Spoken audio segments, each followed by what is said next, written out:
Right then guys, welcome to another episode of Hooked.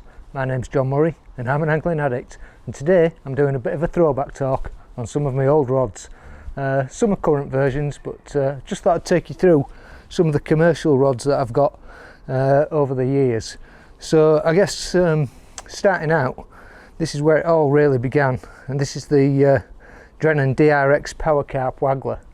It's a 13-foot rod, and it takes reel lines from 2 to 6 pound. And to be honest, you know, I mean, I probably got this back in 2000 or somewhere around there, and it is quite a delightful rod. Now, strangely enough, commercial fisheries were just coming on the scene back then, but I did actually buy it with the fishing for chub in mind as well. So I probably used it a couple of times, but as you can probably see from the handle, this rod has not really had a huge amount of use. So yeah, it's a nice little rod, but you know, it doesn't really get used anymore, so I'll be moving this one on shortly to somebody who's going to get a bit of use out of it. If you remember these DRX rods, then drop me a comment down below, tell me what your thoughts were on them. Right, moving on, next up we've got the Puddle Chucker. It's a Drennan Series 7 rod, and this is absolutely delightful. I mean, the blank on this is so slim, I don't know if you can see that, but it's probably not even a finger's width. This one's actually the 9'6" and 11-foot version, so it's a combo, and the bottom section actually takes out, so I'll show you that. I've used this rod an awful lot. The reel seat and handle is absolutely caked, or it was. I've cleaned it up since, but yeah, I've had fish carp up to 16 pound on this.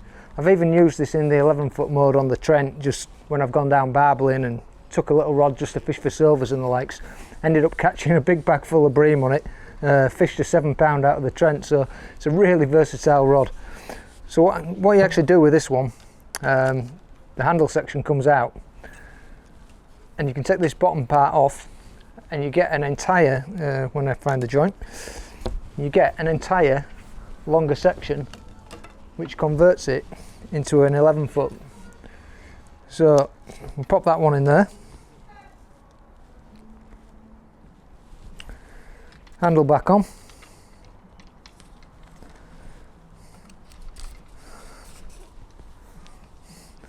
Anyway, I'm not going to mess about with it too much, but you get the idea. Fantastic rod. Came with 3 tips. They're supplied in one of these typical tubes, to be honest. A 1 ounce glass, a 1.5 ounce glass, and a 2 ounce glass. As I say, I've moved on from these now onto Middy rods, but this is where it really started for me when I started fishing commercials a little bit more.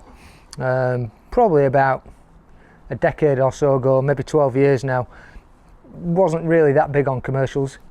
Visited them from time to time, but thought it was probably about time to buy some dedicated rods. So that was the first one that I chose.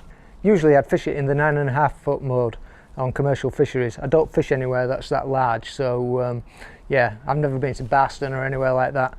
So commercial fisheries aren't really my thing. I'm more of a natural water angler. And then to complement the 9.5 / 11-foot carp feeder combo, I bought the 11-foot carp waggler. I think they pretty much still make this model to this day. And again, you know, I mean, these rods are absolutely fantastic. I've had some great days bagging sort of carassios and small carp out at Brafford and Carp fisheries on this. It's probably one of the places that I use the pellet waggler the most, possibly there in Raker Lakes, but other than that, you know, as I say, it does what it says on the tin. So moving on to today's rods, I'm currently using the Middy 4GS Suplex Micro Muscle Waggler. I think this rod actually won some awards from Angler's Mail or something like that. It won Rod of the Year or something. I mean, these are probably a little bit more expensive than the Series 7 rods, but I actually picked these up for a song. I think they were reduced, and then I got like a further 20% off them, so they were an absolute bargain, these rods. And the blanks on these are just delightful. I'll do some close-ups on these. But yeah, I really like these. You've got a nice little hook retainer. Rod bends all the way through. I've landed plenty of carp on this rod. I use this rod up at Brafferton again, fishing the pellet waggler. So really this has now replaced my 11-foot carp waggler in the Series 7. And they've got a lovely screw fitting reel seat on them. Don't think this is Fuji, I think it's Middy's own, but yes, it's a nice thing. It feels lovely in the hand as this rod. A little bit of foam on the top there, just makes it really comfortable.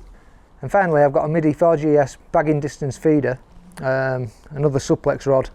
Complements the 11-foot pellet waggler or micro muscle waggler that we've got back here. This rod again is a combo rod. You can actually use this in about 4 different sizes. This is an absolute weapon for distance carp fishing. As I say, I don't really do much of that, but if I need to, I've got the tool for the job. Generally I won't fish it longer than 11, so don't often use the dolly butt in the longer mode. So you pop that down, it's into 11-foot mode. Take that out and actually take the middle section out completely, and you can, I don't think it's designed to go in at 7 foot, but you can just use it as a tiny little wand. Now look at that. There's just nothing to it now. It's miniature. And if 7 foot's not enough, I've actually found that the dolly butt will go back in and you can fish it at 8 as well. When I've gone to places like Plainville, this rod's perfect for just chucking across a little snake lake, and in 7-foot mode, popping it down the edge under a platform. Wonderful. Does the job. Again, you know, lovely blank on these rods. So guys, those are my commercial rods. I do actually now have the Browning Sphere plus 10% bomb rod. So that's a 10-foot rod. So it's not a combo rod, but generally for most of my fishing it's ideal, and I've actually used it for fishing for skimmers. You'll have seen the videos up at Raker if you've watched those. If you haven't, make sure you go and check them out. I'll pop a link up here. Yeah, lovely little rod. I mean, beauty of the spheres is I've got 3 of them now, and I'll do a video on all the spheres at a later date. The 3 feeder rods, all of the tips are interchangeable, so I've got something like 12 tips. I think I bought a couple of extras, you know, some heavier weight ones, which you can get them up to 5 ounces. So I've got them ranging from 0.5 ounce up to 5 ounce. I've got the 10-foot bomb rod, I've got the 11-foot medium feeder, and I've also got the 13-foot medium heavy feeder, which I've yet to use. That's a new purchase. So I'll take you over that at some point as well. And I've actually bought the Browning Sphere MGTI reel in the 4000 size, so I'm really looking forward to getting out and giving those a go.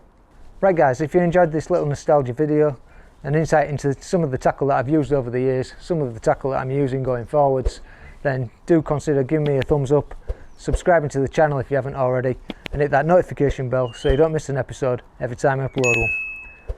Thanks for watching, and until the next one, tight lines.